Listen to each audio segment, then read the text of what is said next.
Para sa unang pasada ng balita, PPA General Manager Jason Tiago at iba pang opisyal ng ahensya binisita ang bagong bukas na Port Operations Building ng Tubigon Port sa PMO Bohol. Sa kanyang pagbisita nitong Lunes, 1 ng Abril, sa Port of Tubigon, ininspeksyon ni GM Santiago ang mga pagbabago sa nasabing pantalan. Siniguran ni GM Santiago na maayos ang pagpapatakbo at operasyon ng bagong Port Operation Building o POB ng Tubigon Port.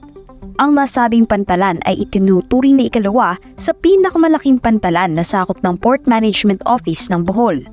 Karaniwan itong tumatanggap ng 2,000 hanggang 3,000 pasahero kada araw. Kasama na naglibot ni GM Santiago, sina Assistant General Manager for Engineering, James Gantalao, Assistant General Manager for Finance, Legal and Administration, Elmer Cadano, at Acting Port Manager Francis Peñaranda. Maliban sa Tubigon Port, binisita din ni GM Santiago ang mga pantalan ng Tagbilaran at Loon.